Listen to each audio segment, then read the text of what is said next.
ओम नमो ओंकारेश्वर देवताय नमः. ओम नमः शिवाय. ओम नमः शिवाय. अवधूत चिंतन श्री गुरुदेव दत्त. मंडळी, आत्मकथन, हं? शिव उपासना म्हणजे शिव भक्तीचा माझा प्रवास, हे माझं आत्मकथन आपण गेली 3 दिवसापासून ऐकत आहात. हं? खूप मंडळीनं त्यासाठी प्रतिसाद दिलेला आहे. मला खूप जणांनी आवडलं, खूप छान वगैरे वगैरे बऱ्याच प्रतिक्रिया कळवल्यात. सगळ्यांचे मी आभार मानतो आणि धन्यवाद देतो. आपण आज तिसऱ्या भागात सुरू करूया. की आपण मागील दुसऱ्या भागामध्ये ऐकलंच आहे की मला गावाकडे आणून सोडलं. हं? ज्या नारळामुळे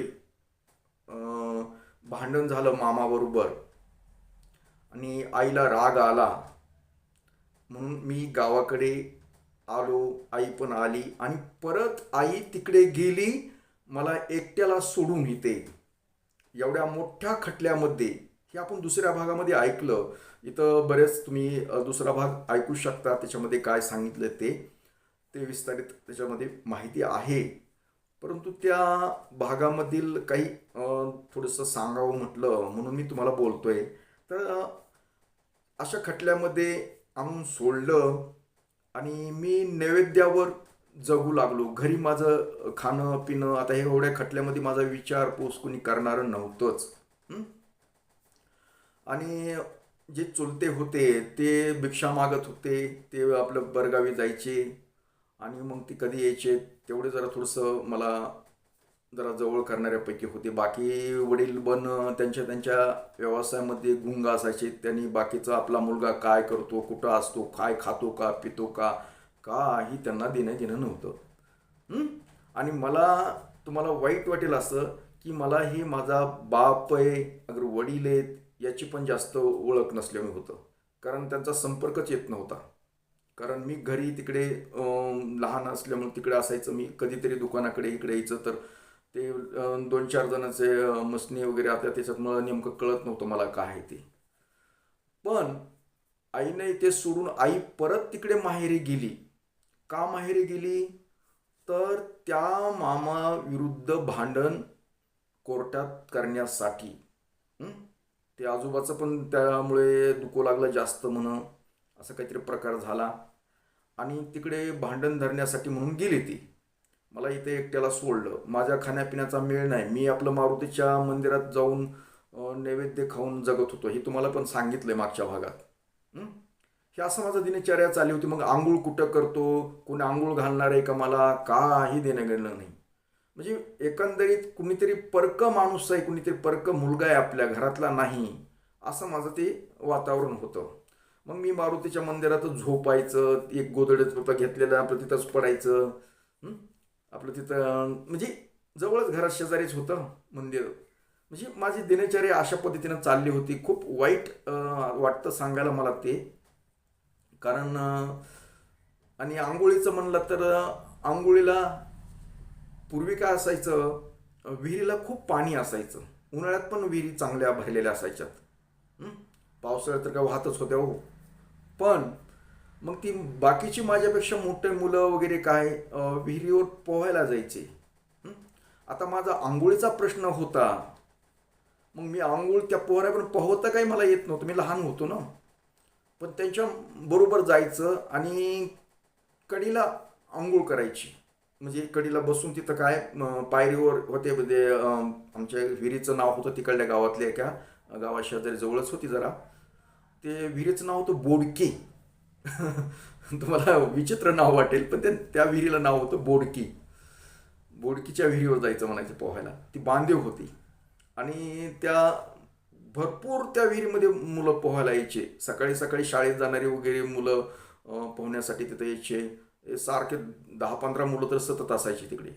आणि त्या मुलांबरोबर मी पोहायला काही येत नव्हतं पण मी जात असे आणि पायरीवर बसून आंघोळ. मग पोरं खालून पाणी असे शिपडायचे असे आणि शिपडीत शिपडीत गप बसत नसे. ए बायको रे, हे बायासारखं आंघोळ करते रे, बायासारखी आंघोळ करते रे, असलं.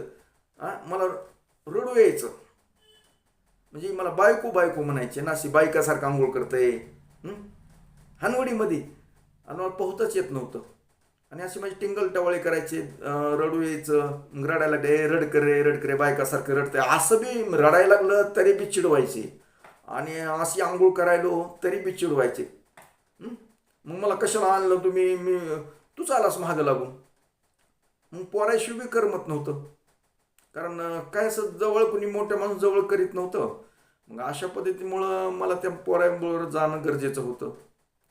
मग तिथं गेलं की असे पोरं त्रास द्यायचे, राग यायचा, काही व्हायचं, पण ते काय इलाज नव्हता. आंघोळ करायची, मग तीच आपली तसेच नागविनच आंघोळ करायची, तीच चड्डे पुन्हा पिळायची आणि तीच घालायची. हं? म्हणजे थोडंसं कपड्या फिपड्याची दैनाच होते हो, थोडी दैना का नसायला, घरची परिस्थिती एवढं काही नाजूक बी नव्हती तेवढी, परंतु लक्ष नव्हतं लोकांचं आमच्याकडे. मग ते असंच चाललं होतं पोहण्याचा कार्यक्रम. दररोज मी जायचं, पायरीवर बसायचं, पोरं खालून पाणी असे वरी असे शिपडायचे, बायको बायको बायको बायक रे, बायकासारखं आंघोळ करते रे, बायकासारखं आंघोळ करते रे, असलं काही मग बोलायचे. मला पण राग यायचा, पण करतो काय. हं? मला पोहतं, पण ती काय झालं, सतत जाण्यामुळं मला पाण्याची जी भीती होती ती जरा कमी झाली होती.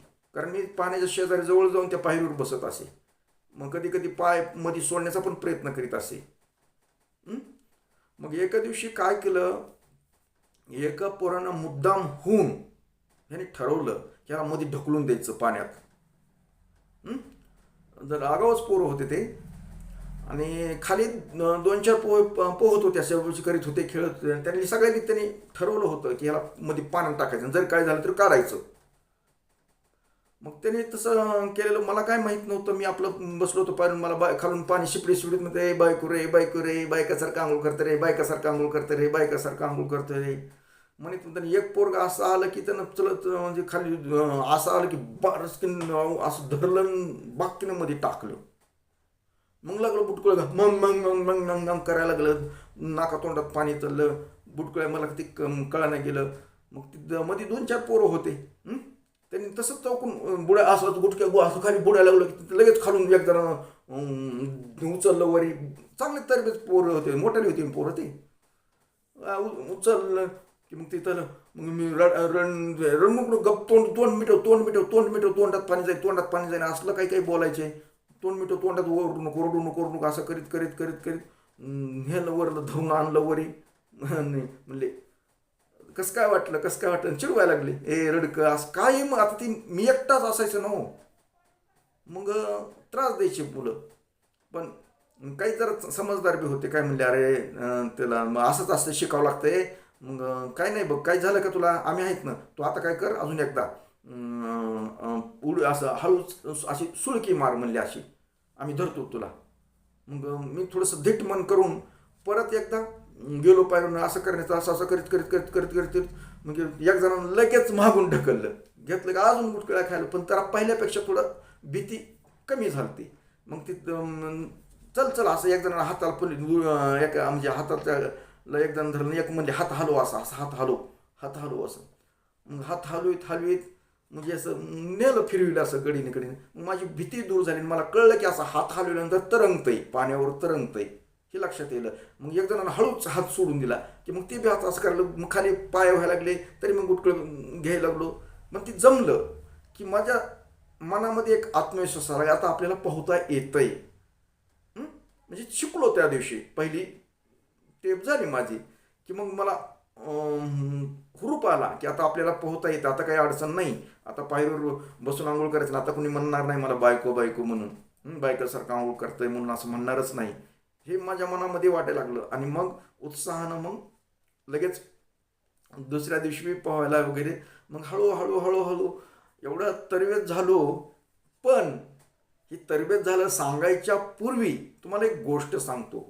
ही गोष्ट आमच्या घरी कळली की त्यांनी पोराने सांगितलं ना की याला पोहायला येईल म्हणून, पण त्याने फक्त एक चाहडी लावणारी पोरले आगाव होती काही काही. एका पोरानं एक चाहडी लावली, ते सुताराचं पोरगं होतं. त्या पोरानं घरी सांगितलं की म्हणले बप्पा बप्पा, म्हणजे माझ्या वडिलाला बप्पा म्हणत होते, बप्पा का नाही तुमच्या पोराला न पोरांनी वरून ढकलून दिलं. त्यानं एकाचं 2 करून जास्त सांगितलं.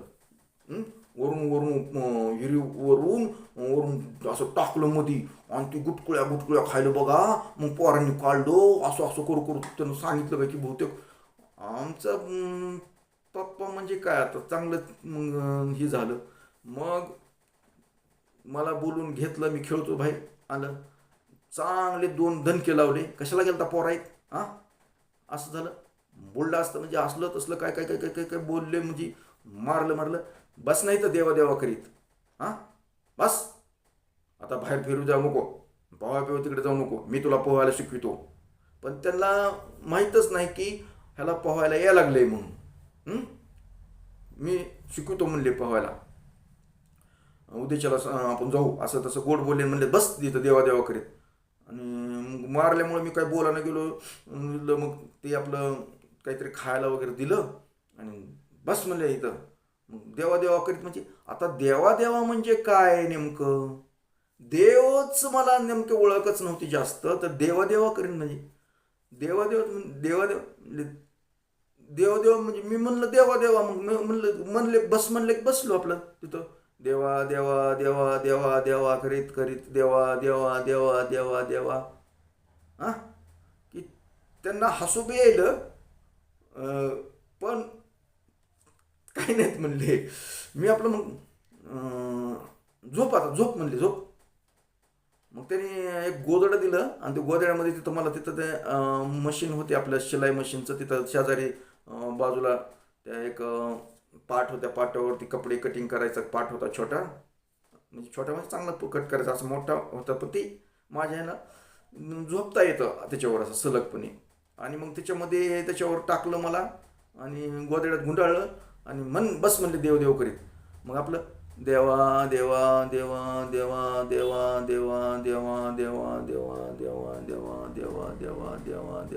नुसतं.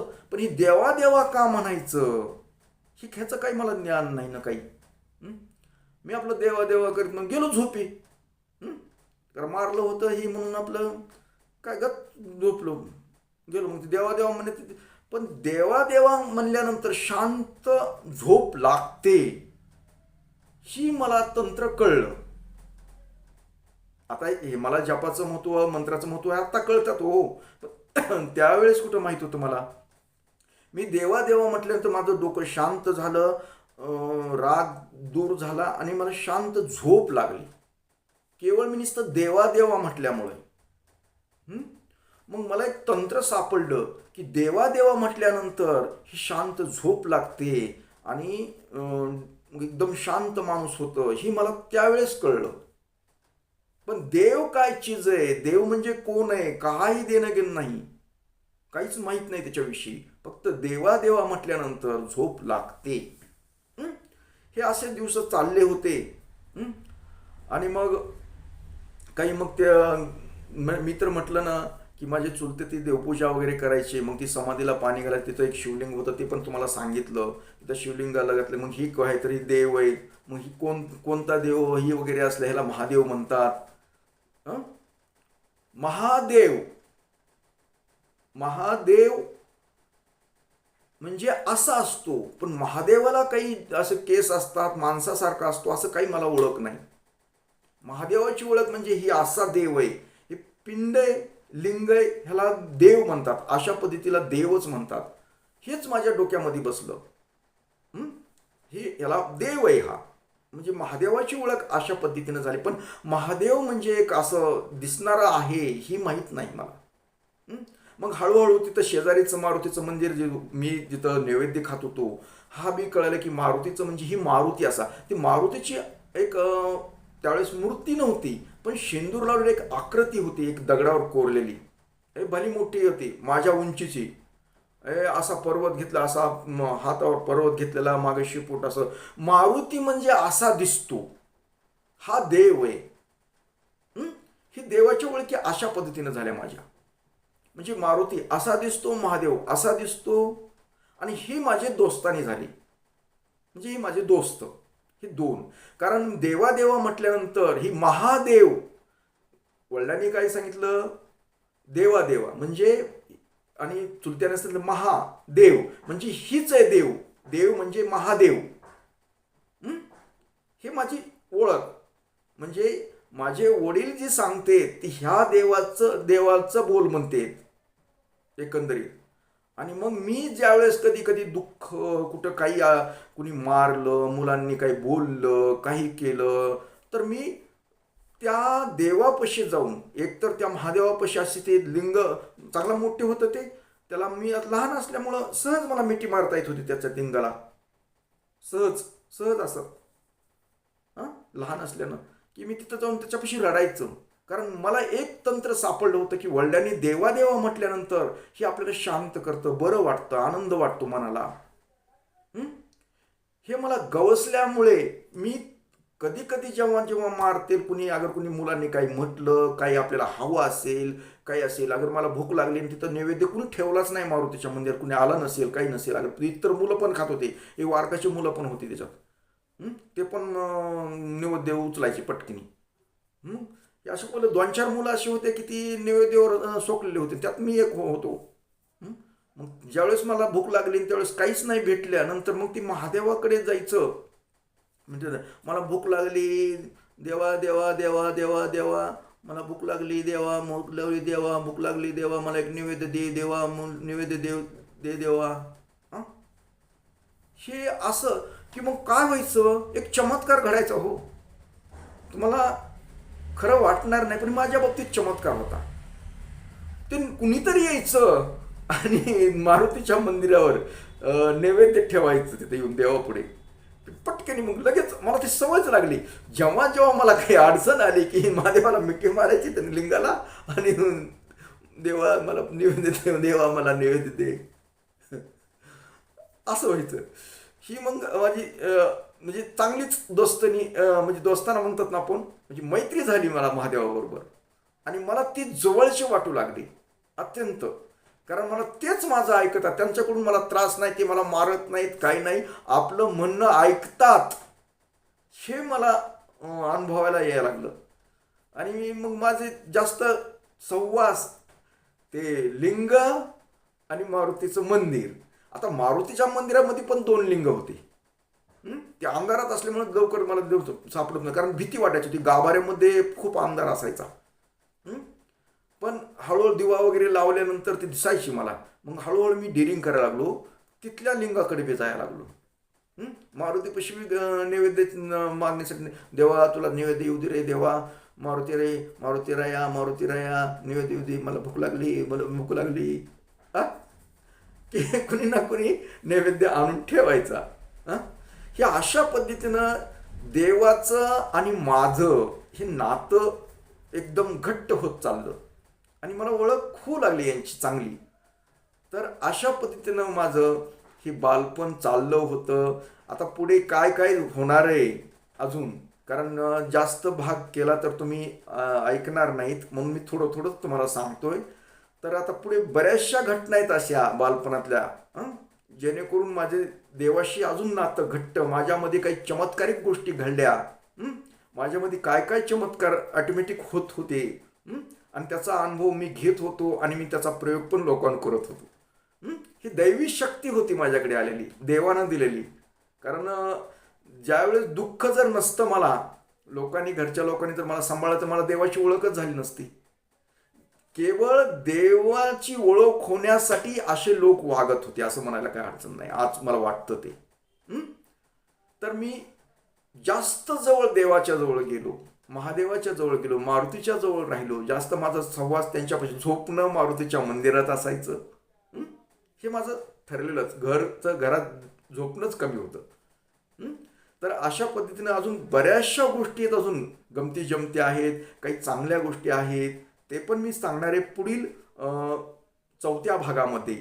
पण तोपर्यंत मंडळी एवढंच.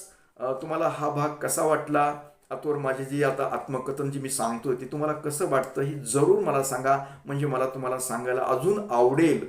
तर मी आपला निरोप घेतो, परत भेटणारच आहे उद्याच्या भागात. तोपर्यंत मंडळी, ओम नमः शिवाय, जय हिंद, जय भारत, सुखी राहा आणि समाधानी राहा.